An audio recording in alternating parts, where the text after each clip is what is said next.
네. 네, 오늘은 그 하나님을 경외하자라는 제목으로 그 유다의 두 왕의 그런 삶을 함께 살펴보면은 좋겠다라는 생각이 들었습니다.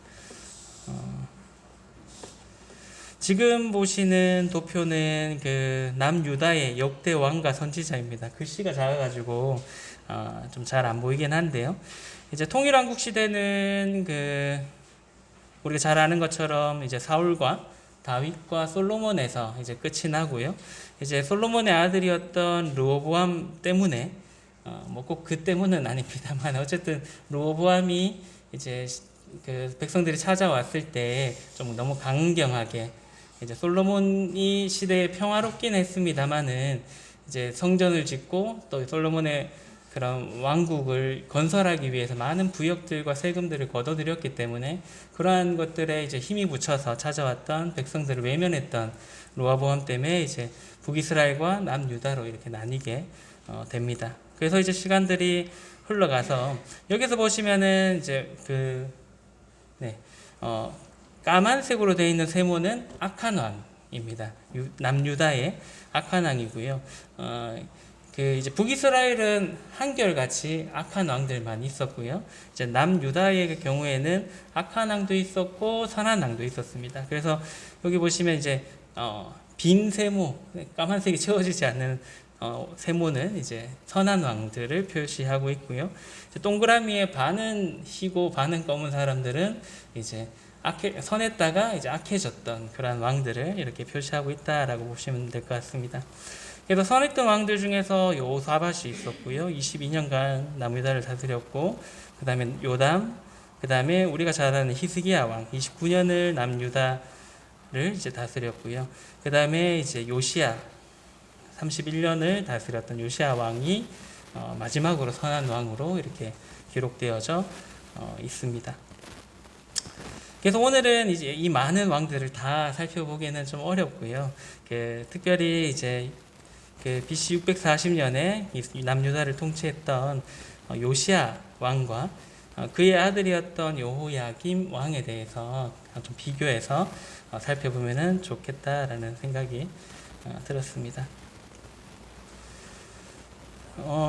이제 아까 말씀드렸던 것처럼 이제 보시면 재밌는 것은 BC 715년에 이제 히스기야가 29년간 남유다를 통치를 했습니다. 히스기야의 아들은 누군가요? 므낫세 왕이었습니다. 남유다 왕 중에서도 특별히 악행을 행했던, 그래서 어떻게 보면 하나님께서 남유다도 이제 멸망시켜야겠다라고 이제 결심을 하게 했던 왕이 히스기야 왕의 아들인 므낫세 왕이었습니다. 성경에는 기록되어 있지 않습니다만 이제 전승에는 이사야 선지자를 그 당시 있었던 선지자 중에서 제일 뛰어났던 선지자죠. 이사야 선지자를 톱으로 썰어서 죽였다라는 그런 전승이 내려지는 왕이 바로 므낫세 왕입니다. 그의 아들이었던 이제 아몬 왕이 있었고요. 이제 아몬 왕의 아들이 이제 바로 요시야 왕입니다. 그리고 난 뒤에 이제 요시야 왕이 죽고 난 뒤에 요아스가 이제 3달간 통치를 하다가 애굽의 바로느고 왕에 의해서 이제 폐위가 되고 애굽에서 이제 바로느고 왕이 세웠던 왕이 바로 여호야김 왕입니다. 참 이걸 보면은 참 생각해 볼 수 있는 게 선한 왕의 아들이 역대 최고의 나쁜 왕이었습니다. 근데 또 재밌는 것은 그런 나쁜 왕의 할아버지와 아버지를 뒀던 그 아들인 요시야는 또 그와 상관없이 선한 왕으로서 삶을 살았고요. 또 요시야 왕도 어떻게 보면 남유다 왕 중에서는 정말 많은 개혁과 하나님 앞에 온전하게 살았던 왕인데 그의 아들들은 또 나쁜 그런 악한 왕이었다라는 것입니다. 저번에 이제 사무엘 이야기할 때도 말씀드렸습니다만 자식 농사는 내 마음대로 안 되는구나라는 것을 한 번 더 생각해 볼 수 있는 계보가 아닌가라고 생각되어집니다. 그래서 오늘은 이제 앞서 말씀드렸던 것처럼 남유다의 16대 왕이었던 요시야 왕과 그의 아들이었던 이제 18대 왕인 여호야김 왕에 대해서 이제 살펴보게 그렇게 하도록 하겠습니다. 그래서 남유다에는 하나님을 경외했던 그런 몇몇 왕들이 있었고, 하지만은 이제 그렇지 못했던 왕들이 더 많이 있었던 것을 살펴볼 수가 있는데요. 그렇기 때문에 이제 결국에는 북이스라엘이 멸망했던 것처럼 남유다도 이제 멸망을 받게 됩니다. 이제 성경에서 많이 나오는 단어들 중에서 이제 경외다, 여호와를 경외하라라는 이제 경외라는 단어가 있습니다. 국어사전에 보면은 이제 앞에 적어 놓은 것처럼 이렇게 나옵니다. 경외하다, 경외라는 단어의 뜻은 공경하면서 두려워하다라는 뜻이다라고 이제 국어사전에서는 정의를 하고 있습니다. 이제 성경에서 말하는 경외는 어떠한 이제 무서움과 공포 때문에 어떻게 하는 것이 아니라 하나님의 주권과 영광을 이렇게 인정하는 자가 가지는 어떻게 보면 거룩한 두려움, 하나님에 대한 그런 경건한 공경심을 이제 말한다라고 말씀드릴 수가 있겠습니다. 그래서 이제 경외라는 것은 하나님을 존경하는 마음으로 어떻게 보면 삼가 조심한다라는 그러한 의미를 이제 가지고 있는 것입니다. 오늘 이제 유다의 두 왕을 통해서 하나님을 경외하는 삶이 어떤 것인가에 대한 부분들을 좀 살펴보면은 좋을 것 같고요. 그래서 하나님을 경외했던 왕과 그렇지 못했던 왕의 그런 삶을 조금 비교해 보면서 우리가 어떻게 살아야 될지, 우리는 어떠한 마음을 가지고 살아가면 좋을지에 대해서 한번 생각해 보는 그러한 시간을 가지면 좋을 것 같습니다. 먼저는 이제 악한 왕이었던 여호야김 왕에 대해서 그의 생애에 대해서 간략하게 한번 살펴보면 좋을 것 같습니다. 여호야김 왕은 이제 남유다의 18대 왕이고요. 이제 11년간 유다를 다스렸다라고 이제 성경에 기록되어져 있습니다. 이제 본명은 엘리아김인데 이제 애굽의 바로 느고가 유다를 이렇게 종속시키기 위해서 이제 유다 왕의 이름을 여호야김이다라고 이렇게 바꾸어 불렀습니다. 물론 이제 그 이름의 뜻은 똑같습니다만은 어쨌든 옛날에 우리나라의 일제시대 때 자신들의 나라에 종속시키기 위해서 한국의 이름을 버리게 하고 일본식 이름을 가지고 가게 했던 뭐 그런 개념이다라고 보시면 될 것 같습니다. 열왕기하 23장 34절에 이 이야기에 대해서 이렇게 설명하고 있는데요. 바로 느고가 요시야의 아들 엘리아김을 그의 아버지 요시야를 대신하여 왕으로 삼고 그의 이름을 고쳐 여호야김이라 하고 여호아하스는 이제 애굽으로 잡아갔더니 그가 거기서 죽으니라라고 이제 기록되어져 있습니다. 여호야김 왕은 요시야 왕의 아들로 이제 기록되어져 있고요.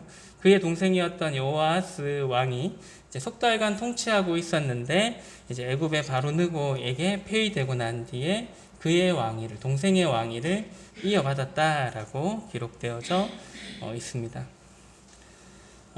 요시야 왕이 이제 갑작스럽게 죽게 되었고요. 전쟁에서 갑작스럽게 죽게 되었고 자연스럽게 이제 그 다음 왕으로 여호아하스, 이제 여호야김 왕의 동생이었던 여호아하스가 이제 왕이 됩니다. 이런 걸로 봤을 때는 아마도 여호야김보다는 여호아하스가 더 똑똑하고 뛰어났던 사람이었던 것 같습니다. 그래서 이제 그런 갑작스럽게 왕이 죽었을 때 신하들에 의해서, 백성들에 의해서 추대를 받았다라는 것은 아무래도 좀 더 뛰어났던 동생이었던 것 같고요. 그걸 또 알 수 있는 것이 원래 이제 이런 통치를 하기 위해서는 통치받는 나라에 똑똑한 왕은 필요 없습니다. 내 말 잘 듣는 왕이 필요한 거지. 자기 생각이 많고 뭔가 개혁적이고 똑똑한 사람이 상대국에 이제 내 속국의 왕으로 서 있으면 이제 다스리기가 어렵기 때문에 내 입맛에 맞는 왕으로 바꿔야 되기 때문에 아마도 여호야김보다는 여호아하스가 더 뛰어났던 그런 사람이었던 것으로 이렇게 볼 수가 있습니다. 어쨌든 이제 애굽의 바로 느고는 이제 여호아스를 폐위를 시키고 그리고 이제 여호아스는 애굽으로 끌고 가게 되고요. 그 다음에 이제 그 형이었던 여호야김을 이제 왕으로 세웠다라고 열왕기 하에 기록되어져 있습니다. 이제 여호야김에 대한 그 하나님의 평가인데요. 열왕기하 23장 36절에서 37절의 말씀해 보시면 여호야김이 왕위에 오를 때에 나이가 25세라 예루살렘에서 11년 동안 다스리며 그의 하나님 여호와 보시기에 악을 행하였더라라고 이제 기록되어져 있습니다. 하나님 보시기에 악한 사람이었다라고 이제 평가를 하고 있는 것입니다. 실질적으로 열왕기 하의 말씀과 역대 하의 말씀을 살펴보면 여호야김 왕에 대한 기록은 그렇게 많지는 않습니다. 오히려 이제 에레미야, 그때 당시에 활동했던 선지자였던 에레미야의 그 내용들을 살펴보면 오히려 여호야김에 대한 행적들에 대해서 이제 더 많이 살펴볼 수가 있는데요. 에레미야서를 통해서 그가 어떤 악행을 저질렀는지, 왜 하나님 보시기에 악을 행했다라는 평가를 받았는지에 대해서 살펴보면 좋을 것 같습니다. 그에 대한 이제 행적 중에서 첫 번째는 백성들을 착복했던 그런 좋지 않았던 왕이었음을 볼 수가 있습니다. 열왕기하 이제 23장 35절의 말씀에 보시면 여호야김이 은과 금을 바로에게 주니라. 그가 바로 느고의 명령대로 그에게 그 돈을 주기 위하여 나라에 부과하되 백성들 각 사람의 힘대로 액수를 정하고 은금을 징수하였더라라고 이제 말씀을 하고 있습니다. 당시에 이제 남유다의 상황은 애굽의 속국으로 이제 조공을 바치는 그러한 위치에 있었습니다. 그래서 이제 그런 조공을 바치기 위해서는 개인의 재산으로, 왕의 재산으로 할 수가 없잖아요. 당연히 이제 백성들에게 세금을 많이 걷어서 이제 그 애굽에게 많은 은금을 갖다 바쳤던 것을 이제 살펴볼 수가 있습니다. 그래서 이제 그 조공을 바치기 위해서 이제 세금으로 많은 부담을 주게 되었고요. 그래서 어떻게 보면 힘에 부치는 그러한 상황들이 되었을 거다라고 생각을 해보게 됩니다. 그리고 이제 더불어서 이제 열왕기 하와 이제 역대 하에는 기록되어 있지 않습니다만은 에레미야서 22장에 살펴보면 그런 상황 속에서 이 사람이 뭘 했냐면은 자신의 궁전을 넓히고 더 멋있게 만들기 위해서 백성들에게 품삯도 주지 않고 일도 시켰고요. 또 무고한 그러한 피를 흘렸다라고, 이렇게 포악한 행동들을 했다라고 기록되어져 있습니다. 그래서 이제 당시 남유다 백성들은 정치적으로도 굉장히 어려웠고 경제적으로도 어려웠고 또 왕의 이런 포악한 행동들 때문에 또 육체적으로도 굉장히 어려운 상황에 있었다라고 볼 수가 있겠습니다. 아까 말씀드렸던 것처럼 예레미야서 22장 14절의 말씀에 보면 그가 이르기를 내가 나를 위하여 큰 집과 넓은 다락방을 지으리라 하고 자기를 위하여 창문을 만들고 그것에 백향목으로 입히고 붉은 빛으로 칠하도다라고 이렇게 기록되어져 있습니다. 어떻게 보면 선한 왕, 이렇게 어진 왕이었다라면은 이렇게 어려운 속국으로 있는 세금을 많이 내야 되는 상황이면 오히려 자기가 백성들의 부담을 덜어주려고 노력을 하고 또 더 이렇게 백성들을 돌아보는 그러한 일들을 했어야 됐는데 실질적으로 이제 했던 것은 자기의 궁전을 더 넓히기 위해서 백성들을 더 괴롭혔던 것을 이제 살펴볼 수가 있습니다. 요 앞에 이제 에레미야서 22장 14절 앞에 내용에 보면 이제 궁전을 넓힐 때 품삯도 주지 않았다라는 표현이 있을 정도로 좀 더욱더 이렇게 어려움을 줬던 그러한 왕이다라고 볼 수가 있겠습니다. 그 다음에 이제 두 번째 이 사람이 또 행했던 일들은 하나님이 보냈던 이제 경고했던 그런 선지자를 죽였던 그런 왕이었습니다. 에레미야서 26장 20절에서 23절의 말씀 제가 한번 읽어드리겠습니다.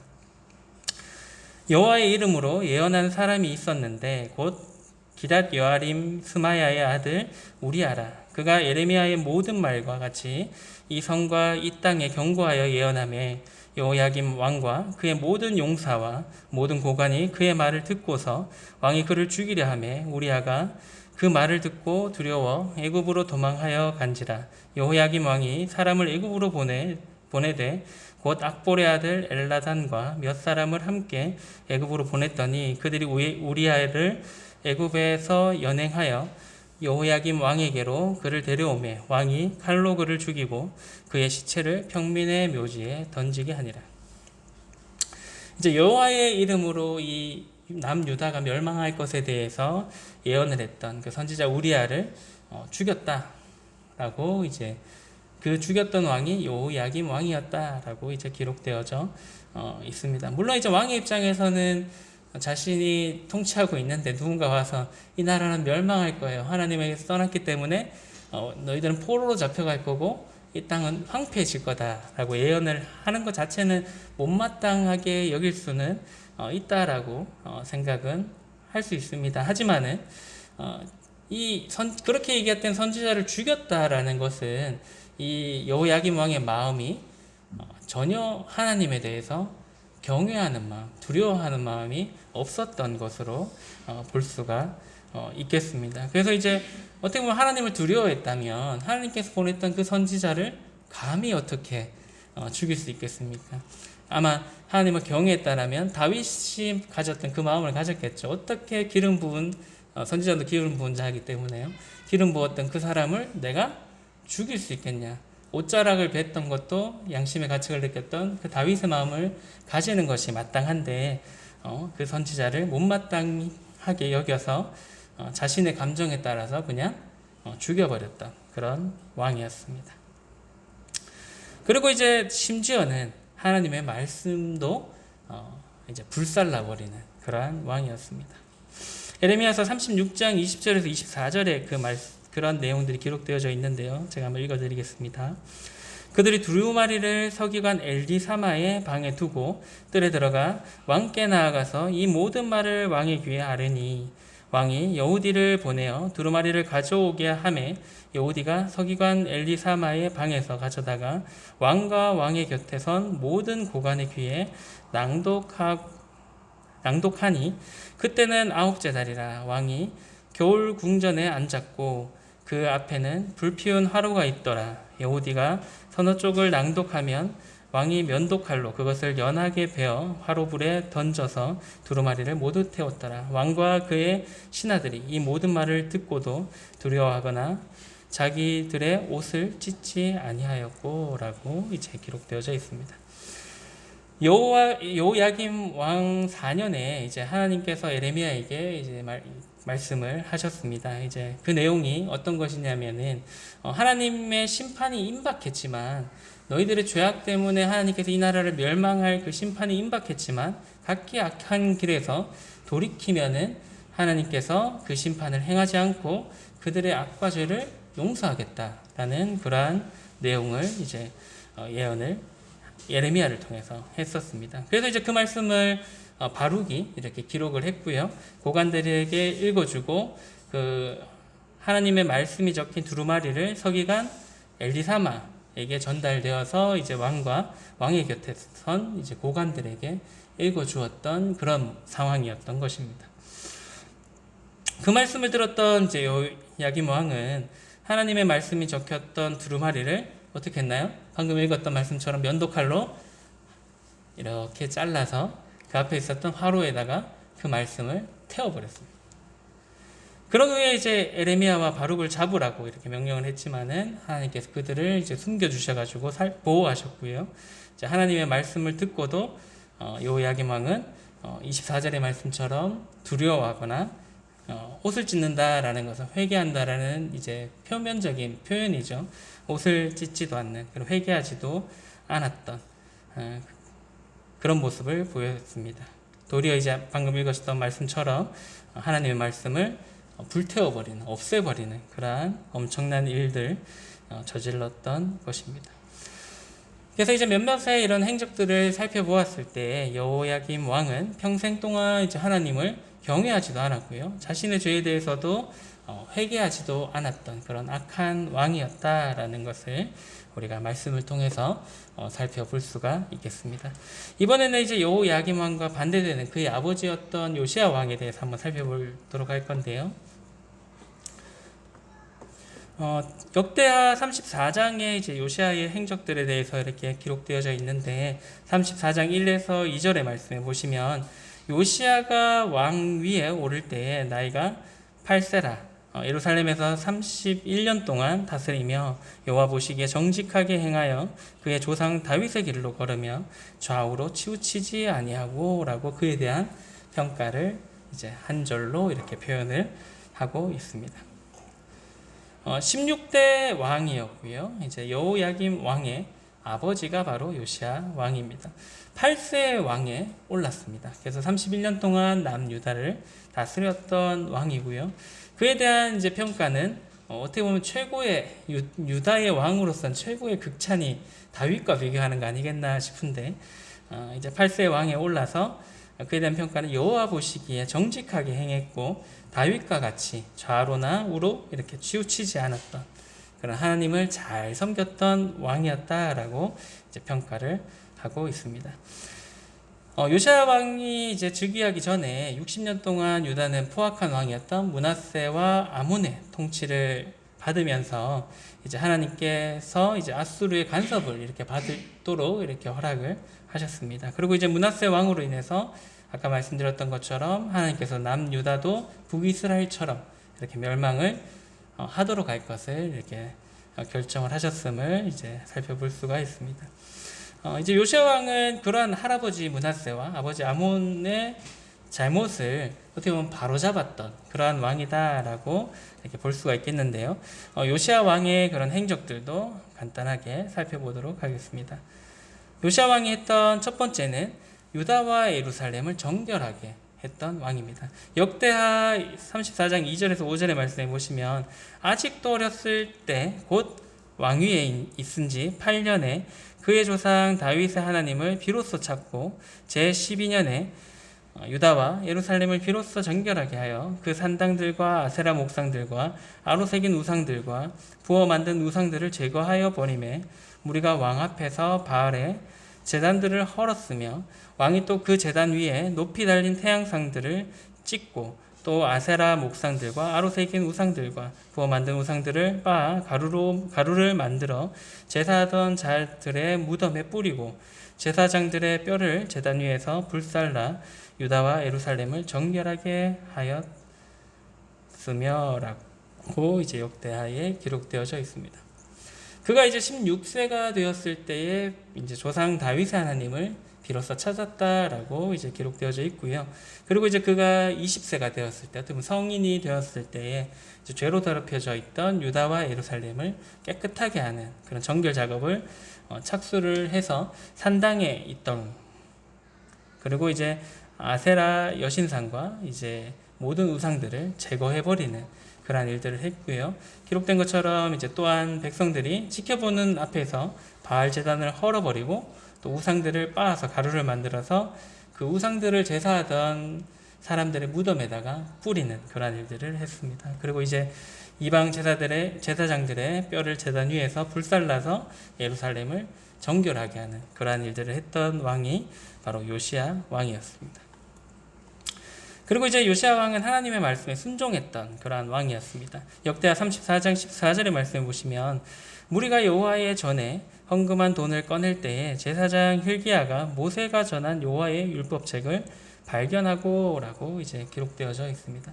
요시야가 이제 26세가 되었을 때에 성전을 정결하게 하는 일들을 이제 마치고 그 다음 했던 일이 성전을 황폐해졌던 성전을 보수하는 일들을 이제 시작을 했습니다. 그런 중에 이제 방금 읽었던 말씀처럼 hil기야가 헌금함 속에서 하나님의 율법책을 이렇게 발견하게 되었습니다.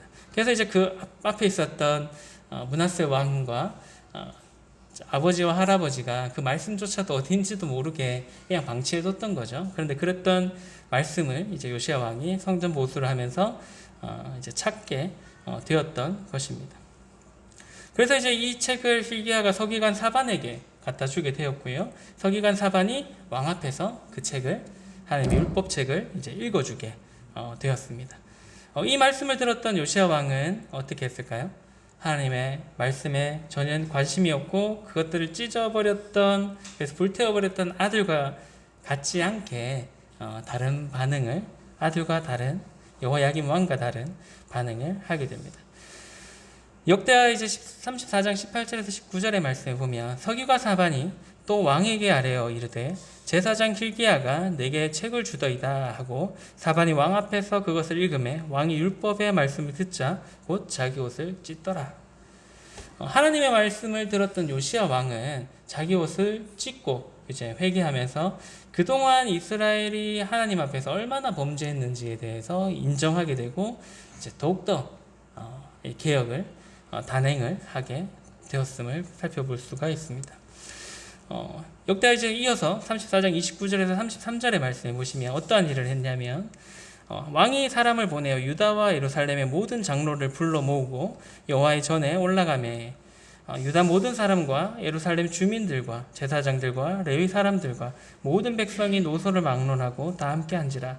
왕이 여호와의 전 안에서 발견한 언약책의 모든 말씀을 읽어 무리의 귀에 들려주고 왕이 자기 처소에 서서 여호와 앞에서 언약을 세우되 마음을 다하고 목숨을 다하여 여호와를 순종하고 그의 계명과 법도와 율례를 지켜 이 책에 기록된 언약의 말씀을 이루리라 하고 예루살렘과 베냐민에 있는 자들이 다 여기에 참여하게 하며 예루살렘 주민이 하나님 곧 그의 조상들의 하나님의 언약을 따르니라. 이와 같이 요시야가 이스라엘 자손에게 속한 모든 땅에서 가증한 것들을 다 제거하여 버리고 이스라엘의 모든 사람으로 그들의 하나님 여호와를 섬기게 하였으므로 요시야가 사는 날에 백성이 그들의 조상들의 하나님 여호와께 복종하고 떠나지 아니하였더라. 요시야 왕은 이제 자신만 그 죄에 대해서 깨닫고 그치는 것이 아니라 모든 장로와 제사장들과 이제 백성들을 다 모아서 자기가 들었던 그 하나님의 말씀을 그들의 귀에도 똑같이 들려주게 되었습니다. 그래서 이제 모든 백성들이 다 하나님의 언약의 말씀을 따르도록 했고요. 그 땅의 모든 가증한 것을 제하여 버리고 그 모든 백성들이 하나님을 섬기도록 그렇게 했습니다. 그래서 이제 요시야 왕의 개혁으로 백성들이 요시야 왕이 살아있는 동안 통치하는 동안 하나님께 복종하고 하나님을 떠나지 않았다라고 이제 역대하에 기록되어져 있습니다. 그 다음에 이제 요시야 왕이 했던 것 중에 하나가 유월절을 이제 회복하게 하는 일을 했습니다. 역대하 35장 1절의 말씀 보시면 요시야가 예루살렘에서 여호와께 유월절을 지켜 첫째 달 14째 날에 유월절 어린 양을 잡으니라 라고 기록되어져 있습니다. 유월절을 회복시켰던 그러한 왕이고요. 그래서 이제 하나님께서 모세를 통해서 하신 말씀대로 유월절을 지키고 이어서 뭘 해야 되나요? 무교절, 7일 동안 무교절도 지키게 되었던 그런 왕이었습니다. 이 유월절은 사무엘 이후로 성경책에 그렇게 표현되어 있죠. 유월절은 사무엘 이후로 이스라엘 가운데서 요시야 왕같이 지켰던 왕이 없었다라고 평가할 정도로 이제 이 요시야 왕이 이 유월절을 회복시키고 그것을 지켜나갔던 그러한 왕이었던 것입니다. 이제 두 왕의 이러한 삶에 대해서 이제 어떠한 결과를 맞이하게 되었는지를 간략하게 한번 살펴보면 좋을 것 같습니다. 일단 이제 요시야 왕은 하나님 앞에 우리가 봐도 참 순전한 마음으로 하나님을 섬겼고요. 또 모든 죄악에서 돌이켜서 백성들까지도 하나님 앞에 돌아갈 수 있도록 인도했던 그러한 왕이었습니다. 그래서 이제 하나님께서는 그 요시야 왕에게 이렇게 약속을 하게 되는데요. 열왕기하 22장 20절의 말씀을 보시면 그러므로 보라 내가 너로 너희 조상들에게 돌아가서 평안히 묘실로 들어가게 하리니 내가 이곳에 내리는 모든 재앙을 내 눈이 보지 못하리라 하셨느니라 하니 사자들이 왕에게 보고하니라.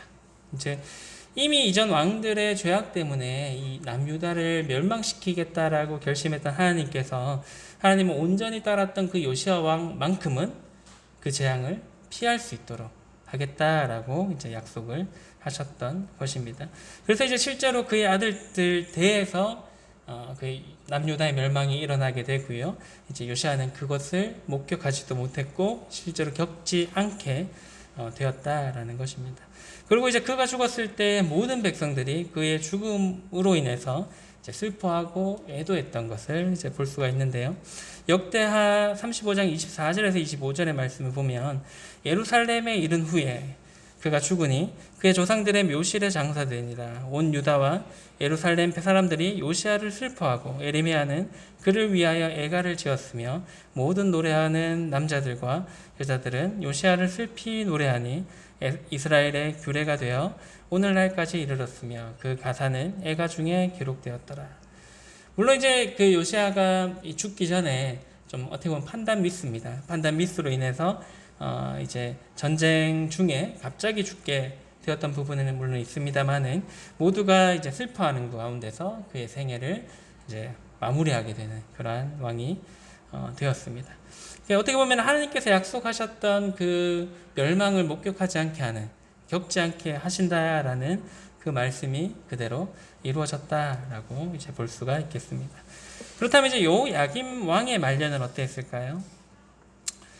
예레미야서 22장 18절에서 19절의 말씀 보시면, 그러므로 여호와께서 유다의 왕 요시야의 아들 여호야김에게 대하여 이와 같이 말씀하시니라. 우리가 그를 위하여 슬프다 내 형제여, 슬프다 내 자매여 하며 통곡하지 아니할 것이며, 그를 위하여 슬프다 주여, 슬프다 그 영광이여 하며 통곡하지도 아니할 것이라. 그가 끌려 예루살렘 문 밖에 던져지고 나귀같이 매장함을 당하리라 라고 이제 예레미야가 이렇게 예언을 했습니다. 예레미야는 이제 여호야김 왕에 대해서 방금 읽었던 말씀처럼 예언을 하였고요. 바로 이제 그를 위해서 그 누구도 그의 죽음에 대해서 슬퍼하지도 않고 통곡하지도 않고, 여호야김 왕은 예루살렘 밖으로 끌려가서 포로로 잡혀갈 것에 대해서 예언을 했던 것입니다. 그리고 이제 예루살렘 밖에서 어떻게 죽는다고요? 나귀, 이제 짐승과 같이 매장당할 것을 예언하였고요. 이제 예레미야의 예언의 말씀은 이제 그대로 이루어지게 되었습니다.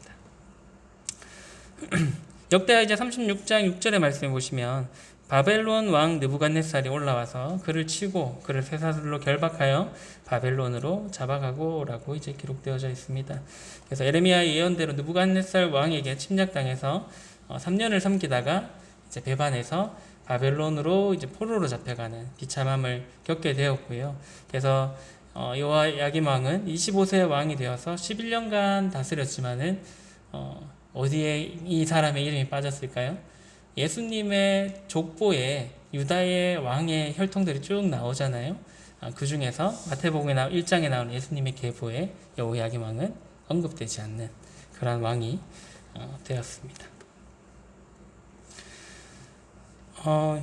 우리가 이제 이 구약 성경을 보면서 특히 역대의 왕들의 그런 삶들을 살펴볼 때 서두에 말씀드렸던 것처럼 이제 우리가 봤을 때는 참 왜 저렇게 살았을까? 참 하나님께서 잘 섬기면, 내 말씀을 따르고 순전히 지키면 복을 주신다고 하셨고 그런 약속들을 다 하셨는데 왜 저러한 삶을 살았을까라는 생각들은 해보게 됩니다만은 그들의 사정이 물론 있었겠죠. 근데 제일 큰 것들은 결국에는 하나님을 두려워하지 않는 그러한 삶을 살았기 때문에 이러한 잘못된 그런 삶의 방향으로 가지 않았나라고 생각을 해보게 됩니다. 결국에 이제 요시야 왕과 여호야김 왕의 결정적인 차이는 이제 말씀드렸던 것처럼 여호와 하나님을 경외하느냐 그렇지 않느냐의 차이가 아니겠나 생각을 해보게 됩니다. 잠언 1장 7절에 말씀해 보면, 여호와를 경외하는 것이 지식의 근본이거늘 미련한 자는 지혜와 훈계를 멸시하느니라 라고 이제 말씀을 하고 있습니다. 요시야 왕은 지식의 근본인 여호와를 경외하는 삶을 살았고요. 이제 여호야김 왕은 미련한 자가 되었죠. 지혜와 훈계를, 하나님의 말씀을 멸시했던 그러한 삶을 살았습니다. 두 왕은 똑같이 하나님의 말씀을 들었습니다. 그죠? 당시의 서기관들이 하나님의 말씀을 발견하고 그것을 왕에게 똑같이 이제 읽어 주었습니다. 하지만 한 왕은 그 말씀을 듣고 회개하고 하나님께 나아가서 그 말씀에 순종을 했지만은, 다른 한 왕이었던 여호야김 왕은 그 말씀을 순종하지 않았을 뿐만 아니라 하나님의 말씀이 적힌 두루마리를 잘라서 하루에 태워버리는 그러한 일들을 했습니다. 우리도 이제 이 여호야김 왕과 같은 태도를 취하지 않고 있나라는 것들을 한번 돌아볼 필요가 있다라고 생각을 하고요. 지금은 이 시대는 참 감사하게도 내가 원하는 만큼 성경을 읽을 수가 있습니다. 그죠? 그리고 내가 원하는 만큼 또 이제 다양한 번역본들, 뭐 이제 약간씩 좀 난해한 부분들을 또 다른 번역본을 보면서 비교해 보면서 자유롭게 읽을 수 있는 그러한 시대에 우리가 살아가고 있습니다. 그리고 이제 하나님의 말씀을 듣고 싶을 때, 또 이런 좋은 설교들을 듣고 싶을 때 한국 되고 있지만 서울에서 유명한 목사님들이 하는 말씀들을 우리가 자유롭게 유튜브나 아니면 여러 TV 채널들을 통해서 같이 들을 수가 있고요. 심지어는 해외에 유명한 그런 목사님들의 말씀도 내가 원한다면은 얼마든지 찾아서 들을 수 있는 그런 시대에 우리가 감사하게도 살아가고 있습니다. 하지만 이제 성경을 얼마나 많이 읽고 또 강산의 말씀을 얼마나 많이 듣느냐가 중요한 것인가. 물론 많이 읽고 많이 들으면 좋긴 합니다만은 하지만은 한 구절의 말씀을 읽더라도 또 뭐 짧은 10분의 말씀을 듣더라도 그 말씀을 듣고 난 뒤에 요시야 왕과 같이 그 말씀을 하나님의 말씀으로 여기고 경외하는 마음으로 순종하는 것이 더 중요하다라는 것을 오늘의 말씀을 통해서 생각해 볼 수 있는 것 같습니다. 하나님을 경외한다라는 것을 다시 한번 더 정리를 해보면요. 하나님의 주권과 영광을 인정하는 자가 가지는 거룩한 두려움, 경건한 공경심이다라고 이제 정의를 해볼 수가 있겠습니다. 우리는 이제 하나님의 그 말씀인 성경을 대할 때 요시야왕과 같은 자세로 대할 필요가 있다라는 것입니다. 먼저는 낮아진 마음으로 그분의 주권을 인정하면서 하나님의 말씀을 대하는 것이 우리에게 필요하다라는 것입니다. 그리고 이제 선택적인 어떤 순종과 인정이 아니라 모든 하나님의 말씀에 대해서 기억하고 우리가 순종할 필요가 있는 것입니다. 그리고 이제 또한 세상의 기준이 어떻게 바뀌든 상관없이 우리의 삶의 기준은 바로 하나님의 말씀이 되어야 하는 것입니다. 그럴 때 이제 세상은 아무리 악해지고 또 세상의 기준들은 어떻게 바뀌든 상관없이 우리는 여전히 하나님의 빛과 소금의 역할을 해낼 수 있게 되는 것입니다. 요시야 왕도 말년에 이제 그 이방인이었던 바로느고를 통해서 이제 그때 당시에 정세가 어땠냐면 아수르가 여전히 있었고요. 그 다음에 이제 애굽이 강대국으로 있었고 우리가 잘 아는 것처럼 그 다음에 이제 바벨론이 이제 신흥 강국으로서 등장했던 시점이었습니다. 그래서 이제 아수르와 바벨론이 이제 전쟁을 막 하고 있었던 상황이었고 그래서 이제 바벨론이 좀 더 유리한 상황에서 바로느고 당시에 애굽 왕이었던 바로느고가 그 아수르를 도와주러 올라가는 그런 상황에서 요시야가 어떻게 했나요? 그 올라가고 있던 애굽에서 이제 우리가 그 애굽과 이스라엘의 지리적인 지도를 보게 되면 성경책 뒤에 보시면 볼 수 있습니다만 애굽에서 위로 올라가려면 무조건 이스라엘을 거쳐갈 수밖에 없는 지리적인 특성을 가지고 있습니다. 그래서 이스라엘이 침략을 많이 받았던 이유 중에 하나가 우리나라처럼 중간에 강대국 속에 끼어 있기 때문에 이제 전쟁의 중요한 그런 어떻게 보면 위치를 차지하기 위해서 그 이스라엘도 침략을 많이 받았고요. 우리나라도 지리학적으로 좀 불리한 위치에 있다 보니까 강대국 속에서 그런 침략을 많이 받았었는데 어쨌든 이제 그렇게 아수르를 도와주러 올라가고 있었던 애굽의 왕 바로느고를 요시야가 막아선 겁니다. 못 올라가도록. 그래서 이제 바로느고가 그때 어떻게 얘기를 했었나요? 성경에 보면 기록되어져 있는데 하나님의 말씀에 네가 나를 막지 말라. 이건 하나님께서 그렇게 하라고 행하신 것이다. 그러니까 네가 하나님을 거스르지 말라라고 바로느고가 요시야 왕에게 경고합니다. 근데 요시야 왕이 어떻게 하나요? 그 경고를 무시하고 어떻게 전쟁에 참여한지 했냐면은 변장을 하고 참여를 합니다. 그래서 이제 그 애굽의 병사들이 쏜 화살에 맞게 되고 이제 피를 너무 많이 흘려서 퇴로를 확보해서 도망가려고 했는데 이제 결국에 예루살렘에 돌아오니까 피를 너무 많이 흘려서 이미 죽은 상태가 되었던 거죠. 당시에 이제 요시야 왕이 통치하던 그 시대에 이제 요시야 왕이 하나님 앞에서 올바르게 살았기 때문에 하나님께서 많은 부분들을 회복해 주셨습니다. 그래서 망했던 북이스라엘의 땅까지도 요시야 왕이 회복해서 거의 이제 다윗의 때와 같이 많은 부분들을 회복하고 다시금 강대국으로서의 그런 모습을 갖추어 나가고 있었던 시점이었다라고 합니다. 그렇다 보니까 이제 요시야 왕이 어떤 생각이 들었겠습니까? 아주 중요한 시점인 건 맞거든요. 바로의 그 애굽과 아수르를 이제 침략해서 거의 정복하려고 하는 신흥 제국인 바벨론 사이에 이제 자신도 뭔가 세력을 강화시켜야 이 강대국들 사이에서 살아남을 수 있겠다라는 그런 중요한 시점이었기 때문에 아마도 그러한 판단을 했던 것 같고요. 어찌되었건 간에 이제 순전하게 하나님을 섬겼던 그 요시아가 이방인이었던 바로 누고를 통해서 하셨던 하나님의 말씀을 무시했던 겁니다.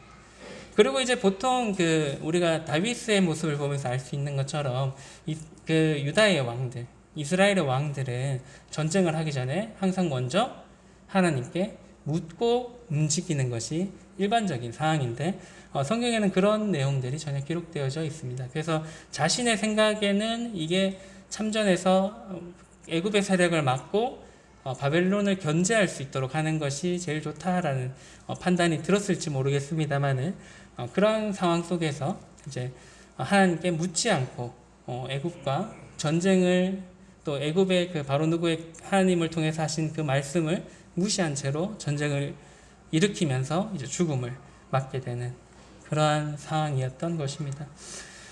그렇기 때문에 우리가 이제 요시아 왕을 보면서도 배울 수 있는 점이 평생을 하나님의 말씀에 순종해서 산다 하더라도 한 번의 그 잘못된 판단, 하나님의 말씀과 전혀 상관없는 그러한 일들을 했을 경우에 이제 하나님에게서 멀어질 수 있게 된다라는 것입니다. 그래서 우리는 한순간도 하나님의 말씀에서 멀어지거나 또 한순간도 하나님의 말씀에 불순종하는 그런 일이 없을 필요가 있다라는 것입니다. 시편 115편 13절에 보면 이런 말씀이 있습니다. 높은 사람이나 낮은 사람을 막론하고 여호와를 경외하는 자들에게 복을 주시리로다. 여호와를 경외하는 것이 지혜이고 잠언의 말씀처럼요. 또 여호와를 경외하는 삶이 세상을 살아가는 바로 정답인 그러한 삶인 것입니다. 우리는 이러한 것들, 이 말씀들을 기억하고 하나님의 주권을 인정하고 그분의 말씀에 귀 기울이고 순종하는 그러한 삶을 살아가는 것이 필요한 것입니다. 그래서 이제 우리가 하나님께서 주시는 복을 누리는 자들이 되고 세상에 하나님의 사랑이 전해지는 그러한 축복의 통로가 되면 좋을 것 같습니다. 우리가 여호야김 왕의 삶을 살 것인가 아니면은 요시야 왕의 삶을 살 것인가에 대한 것은 각자 개개인의 마음에 이렇게 결정을 하는 것입니다. 누가 이렇게 관여할 수도 없고요. 또 누가 이렇게 강압적으로 한다 하더라도 하나님을 경외하는 삶은 강제로 되는 것 같지는 않다라고 생각되어집니다. 그래서 이번 한 주도 하나님의 말씀을 가까이 할 뿐만 아니라 하나님을 경외하고 하나님의 말씀에 온전히 순종하는 그런 요시야 왕과 같은 삶을 사는 모든 성도님들이 되시면은 좋겠다라는 생각이 듭니다. 그래서 이제 하나님께서 주시는 그 복을 우리가 누리고 하나님께서 주시는 평안과 감사가 넘치는 그러한 한 주가 되시면은 좋겠다라는 생각이 듭니다. 그래서 하나님의 말씀을 많이 읽을 뿐만 아니라 하나님의 말씀에 온전히 순종하시는 그러한 한 주의 삶이 되시면 좋을 것 같습니다. 기도하고 마치도록 하겠습니다.